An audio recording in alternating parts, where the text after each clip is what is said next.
Hi guys, I've been waiting months for this interview and in a sense years also. One of the candidates to be the next leader of the Conservatives, Robert Jenrick, who's advocated for leaving the ECHR, was asked about Northern Ireland. Sadly, it was Tory hack Laura Kuenssberg who was doing the questioning, but at least it was put out there. As we know, the ECHR is a cornerstone of the Good Friday Agreement, so if Jenrick becomes Prime Minister one day and managed to exit the UK from the convention, what would happen to the Good Friday Agreement? His answer was frustrating. Now, one of your central promises in your campaign is to take the country out of the European Convention on Human Rights, which is a big legal framework. The UK has been part of it for decades. And it's important because when it comes to Northern Ireland and the Good Friday Belfast Agreement, it's in that text as being something that is absolutely vital. Ian Cork wants to know, can you explain what leaving the ECHR would do in terms of the direct impact on the Good Friday Agreement? So how would you do that? The Good Friday Agreement is not reliant upon the ECHR. It's a fundamental part of it. Well, it envisages a Northern Irish Bill of Rights, which would protect the citizens of Northern Ireland domestically according to the ECHR. And that's what I propose. I propose that we have a British Bill of Rights, or indeed a Northern Irish Bill of Rights, which does what the spirit of the Good Friday Agreement suggested and protects the rights of those citizens. Okay.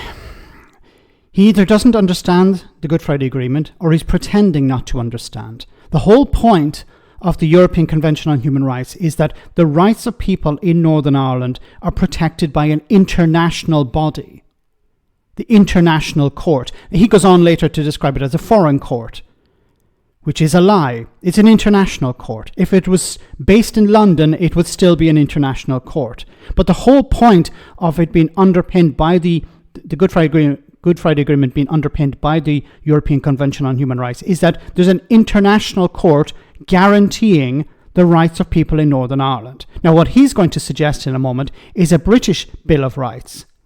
But that would be limited to Britain. I think it's impossible for the country of Magna Carta and habeas corpus to find a way to ensure that the rights and liberties of our own citizens, whether in Northern Ireland or anywhere else across our country, are properly protected and respected, as they were prior to us joining the ECHR. Do you think that the Nationalist community and Sinn Féin would sit down and think, OK, they're going to accept a British Bill of Rights? I mean, you can say, oh, you just do another piece of legislation. But the Good Friday Agreement explicitly says that the ECHR is part of the legal framework there. Well, all enduring agreements require a degree of pragmatism. And you see... Pragmatism? Pragmatism? We have an English nationalist or somebody who's, I don't know, cosplaying as an English nationalist who wants to tell the people of Northern Ireland, you can trust me with your human rights. You don't need to rely on an international court or an international convention. You can trust Robert Jenrick. If I become Prime Minister, you don't have to care about an international court. I will protect your human rights. This is just like Brexit. I've said before, Brexit was about stripping away people's protections, stripping away environmental protections, stripping away the rights of workers, and wrapped up in English nationalism. About immigration, bringing down immigration to satisfy English nationalists. And Tory politicians either were English nationalists or pretended to be in order to get it over the line. And he's doing exactly the same thing here.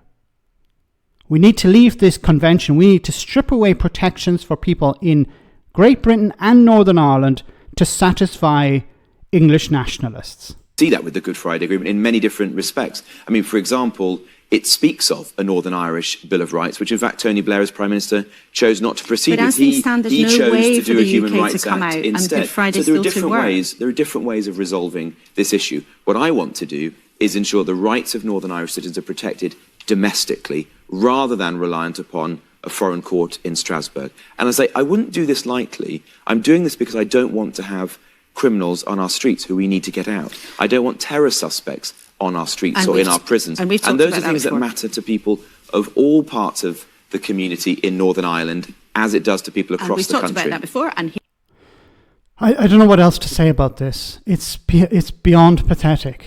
You have a guy who's pandering to a small section of the Conservative Party, the right wing, the far right of the Conservative Party, or we could say even Reform UK, He's pandering to these people.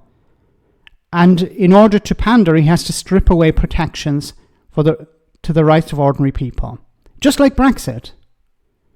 You know, the Conservatives went along with Brexit because their goal was to strip away protections for workers, for ordinary people, and the environment. To maximise profits for dodgy businesses.